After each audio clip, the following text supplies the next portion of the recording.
To me, he was Kobe, my boo-boo, my baby-boo, my papi chulo. I was his Bibi, his principesa, his reina, his queen mamba, and his Visky, Maniski, Fabuliski. I couldn't see him as a celebrity, nor just an incredible basketball player. He was my sweet husband and the beautiful father of our children. He was mine. He was my everything. Kobe and I have been together since I was 17 and a half years old.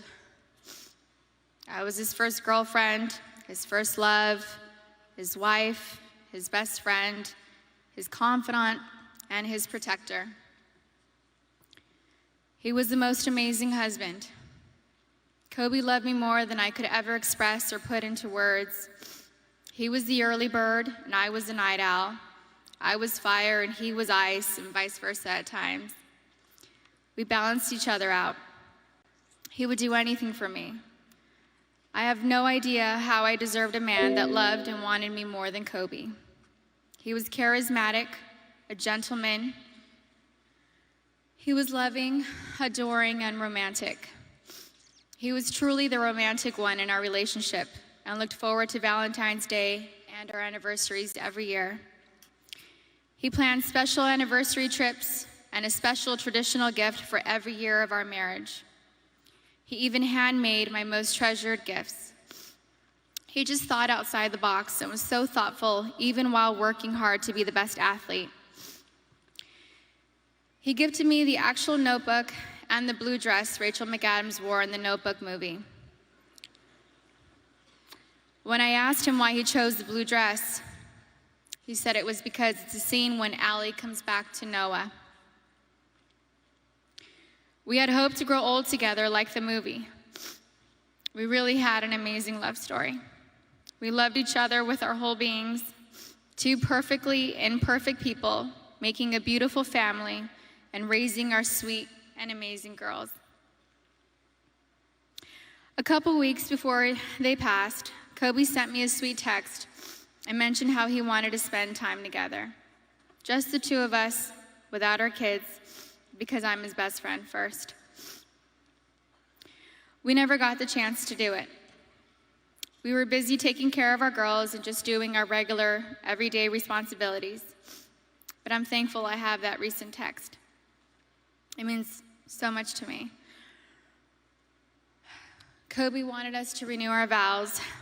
He wanted Natalia to take over his company, and he wanted to travel the world together. We had always talked about how we'd be the fun grandparents to our daughter's children. He would have been the coolest grandpa. Kobe was the MVP of girl dads, or MVD. He never left the toilet seat up. He always told the girls how beautiful and smart they are. He taught them how to be brave and how to keep pushing forward when things get tough. And when Kobe retired from the NBA, he took over dropping off and picking up our girls from school since I was at home pregnant with Bianca and just recently home nursing Capri. When Kobe was still playing, I used to show up an hour early to be the first in line to pick up Natalia and Gianna from school, and I told him he couldn't drop the ball once he took over. He was late one time, and we most definitely let him know that I was never late. So we showed up 1 hour and 20 minutes early after that. He always knew there was room for improvement and wanted to do better. He happily did carpool and enjoyed spending time in the car with our girls. He was a doting father, a father that was hands-on and present. He helped me bathe Bianca and Capri almost every night. He would sing them silly songs in the shower and continue making them laugh and smile as he lathered them in lotion and got them ready for bed. He had magic arms and could put Capri to sleep in only a few minutes. He said he had it down to a science, 8 times up and down our hallway. He loved taking Bianca to Fashion Island and watch her play in the koi pond area and loved taking her to the park. Their most recent visit to the koi pond was the evening before he and Gigi passed. He shared a love of movies and the breakdown of films with Natalia. He enjoyed renting out theaters and taking Natalia to watch the newest Star Wars movie or Harry Potter films. And they would have movie marathons, and he enjoyed every second of it. He loved your typical tearjerkers, too. He liked watching Stepmom, Steel Magnolias, and Little Women. He had a tender heart. Kobe somehow knew where I was at all times, specifically when I was late to his games. He would worry about me if I wasn't in my seat at the start of each game and would ask security where I was at the first timeout of the first quarter. And my smart ass would tell him that he wasn't going to drop 81 points within the first 10 minutes of the game.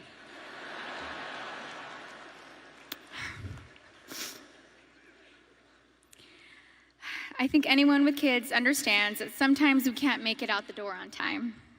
And eventually he was used to my tardiness and balled out.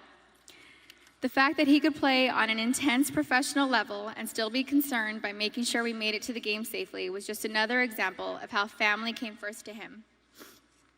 He loved being Gianna's basketball coach. He told me he wished he would have convinced Natalia to play basketball so that they could have spent even more time together. But he also wanted her to pursue her own passion. He watched Natalia play in a volleyball tournament on her birthday, on January 19th, and he noticed how she's a very intelligent player. He was convinced she would have made a great point guard with her vision of the court. And he told me that he wanted Bianca and Capri to take up basketball when they get older so he could spend just as much time with them as he did with Gigi. And Kobe always told Bianca and Capri that they were going to grow up and play basketball and mix their ass up. Now they won't have their daddy and sister here to teach them, and that is truly a loss I do not understand. But I'm so thankful Kobe heard Coco say, Dada. He isn't going to be here to drop Bianca and Capri off at pre-K or kindergarten. He isn't going to be here to tell me to get a grip V when we have to leave the kindergarten classroom, or show up to our daughter's doctor's visits for my own moral support. He isn't going to be able to walk our girls down the aisle or spin me around on the dance floor while singing PYT to me. But I want my daughters to know and remember the amazing person, husband, and father he was. The kind of man that wanted to teach the future generations to be better and keep them from making his own mistakes. He always liked working and doing projects to improve kids' lives. He taught us all valuable lessons about life and sports through his NBA career, his books, his show Detail, and his Punies podcast series. And we're so thankful he left those lessons and stories behind for us. He was thoughtful and wrote the best love letters and cards, and Gigi had his wonderful ability to express her feelings into paper and make you feel her love through her words. She was thoughtful like him. They were so easy to love. Everyone naturally gravitated towards them. They were funny, happy, silly, and they loved life. They were so full of joy and adventure.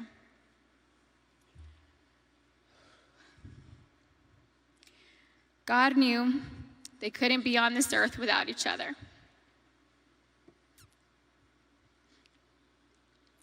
He had to bring them home to heaven together. Babe, you take care of our Gigi. And I got Nani, Bibi, and Coco. We're still the best team. We love and miss you, Boo Boo and Gigi. May you both rest in peace and have fun in heaven until we meet again one day. We love you both and miss you forever and always. Mommy.